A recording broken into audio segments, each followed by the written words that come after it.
अयोध्या की पावन धरती पर भव्य राम मंदिर का निर्माण हो और उस भव्य मंदिर में राम लला विराजमान हो, इसके लिए लड़ाई लड़ने की जिम्मेदारी क्या सिर्फ बीजेपी की थी? क्या सिर्फ बीजेपी में ही हिंदू है? नहीं, बिल्कुल नहीं।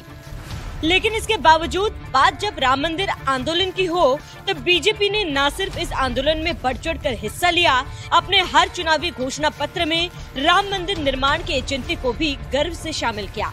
और 22 जनवरी साल 2024 को वो पावन दिन भी आ गया जब राम लला भव्य राम मंदिर में विराजमान हुए।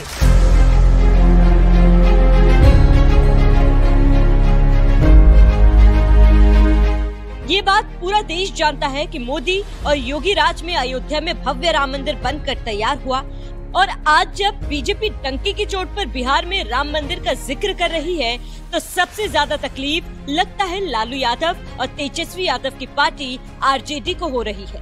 इसीलिए गले में हरा गमछा डालकर नए आरजेडी नेता बने खेसारी लाल यादव भी राम मंदिर के विरोध में जुबान खोलने लगे हैं और कहने लगे हैं कि राम मंदिर की जगह अस्पताल बना देना चाहिए था। क्या राम मंदिर से हमारे बच्चों का भविष्य तय होगा? राम मंदिर को लेकर ही वोट मांगते हो तो मैं मस्जिद पर टिप्पणी क्यों करूं? मेरे कहने का मतलब कि राम मंदिर बनाना जरूरी है, बट क्या अस्पताल बनाना जरूरी नहीं है? रोजी रोजगार जरूरी नहीं है? शिक्षा जरूरी नहीं है? रोजी रोजगार के लिए ट्रम्प को वोट करने जाएंगे हम कि आप ही को करेंगे? आप ही को किए हैं। मैं ये कह रहा हूं कि आप बनाइए, दुनिया में सारे हर जगह मंदिर बना दीजिए, लेकिन मंदिर से हमारे बच्चों का भविष्य तय हो जाएगा?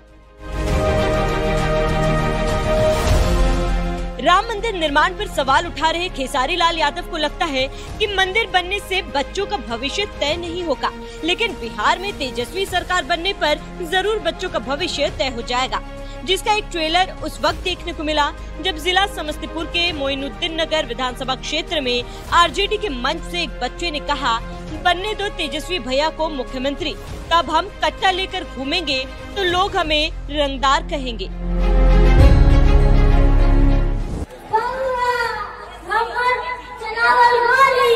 तेजस्वी भैया के बोलल बोली कहियो ना खाली जाय छै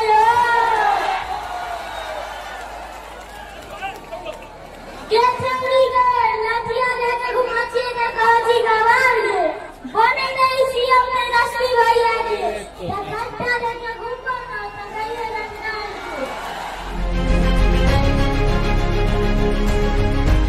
अयोध्या में बने भव्य राम मंदिर पर सवाल उठा रहे खेसारी लाल यादव पूछ रहे हैं कि क्या मंदिर बनाने से बच्चों का भविष्य तय हो जाएगा? तो उन्हें अपने नेता लालू यादव और तेजस्वी यादव से पूछना चाहिए कि बिहार की सत्ता में आने पर क्या इसी तरह से बच्चों का भविष्य तय होगा? ये सवाल शायद खेसारी लाल यादव अपने नेताओं से नहीं पूछेंगे, क्योंकि ये बात वो भी अच्छी तरह से जानते हैं कि जंगल राज शब्द बिहार में तभी आया जब सत्ता में उनके नेता लालू यादव और राबड़ी देवी की सरकार आई थी। और रह गई बात राम मंदिर की, तो उन्हें बिहार की धरती से योगी आदित्यनाथ ने इशारों में कैसे मुंह तोड़ जवाब दिया, वो भी सुन लीजिए। याद करना, कांग्रेस कितनी भी बड़ी घोषणा करे, आरजेडी कोई भी घोषणा करे, कभी विश्वास मत करना, कभी विश्वास मत करना है। याद रखना, जो राम का नहीं हुआ वो हमारे किसी काम का नहीं होगा। जाके प्रियन राम वेदेही तजिए ताहि कोटि बैरी सम जद्यपि परम स्नेही।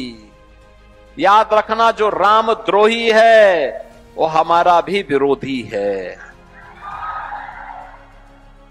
जो राम का द्रोही है वो आपके किसी काम का नहीं है, किसी काम का नहीं है। राम द्रोही राम राज्य नहीं ला सकता, वह जंगल राज ही लाएगा। और इन लोगों ने यही किया है, आगे भी यही करेंगे। इसलिए आपसे अपील करने के लिए आया हूं। वैसे एक बात और आपको बता दें कि ऐसी बात नहीं है कि खेसारी लाल यादव शुरू से ही राम मंदिर के विरोधी रहे हों। साल 2024 में जब अयोध्या में रामलला की प्राण प्रतिष्ठा हुई, उस वक्त खुद खेसारी लाल यादव ने गाना रिलीज किया था, राम से राष्ट्र है, देव से देश है, और उस गाने से खूब कमाई भी की थी। लेकिन अब जैसे ही आरजेडी वाला हरा गमछा गले में डाला, उनकी जुबान से राम मंदिर विरोधी बोल फूटने लगे, क्योंकि जिस आरजेडी से वो चुनाव लड़ रहे हैं, उस आरजेडी का एजेंडा ही राम मंदिर विरोध का है। याद करिए साल 1990 का वो दौर जब बीजेपी के कद्दावर नेता लाल कृष्ण आडवाणी अयोध्या में भव्य राम मंदिर निर्माण का संकल्प लेकर पूरे देश में राम रथ यात्रा निकाल रहे थे और उस रथ पर नरेंद्र मोदी आडवाणी के सारथी बनकर चल रहे थे। ये यात्रा जब बिहार के जिला समस्तीपुर में पहुंची तो तत्कालीन लालू सरकार ने रथ यात्रा रोक दी और लाल कृष्ण आडवाणी को गिरफ्तार कर लिया था। लेकिन इसके बावजूद आरजेडी समेत तमाम विपक्षी पार्टियां अयोध्या में राम मंदिर निर्माण नहीं रोक पाई और आज मोदी और योगी राज में भव्य राम मंदिर भी बनकर तैयार हो गया। उस मंदिर में रामलला विराजमान भी हो गए, जिनके दर्शन के लिए हर रोज श्रद्धालुओं का सैलाब उमड़ रहा है। लेकिन उन श्रद्धालुओं की लिस्ट में ना तो लालू यादव, तेजस्वी यादव, खेसारी लाल यादव जैसे नेता शामिल हैं और न ही राहुल गांधी, सोनिया गांधी, प्रियंका गांधी, अखिलेश यादव जैसे विपक्षी नेताओं का नाम है, क्योंकि उन्हें आज तक रामलला के दरबार में जाने का मौका नहीं मिला।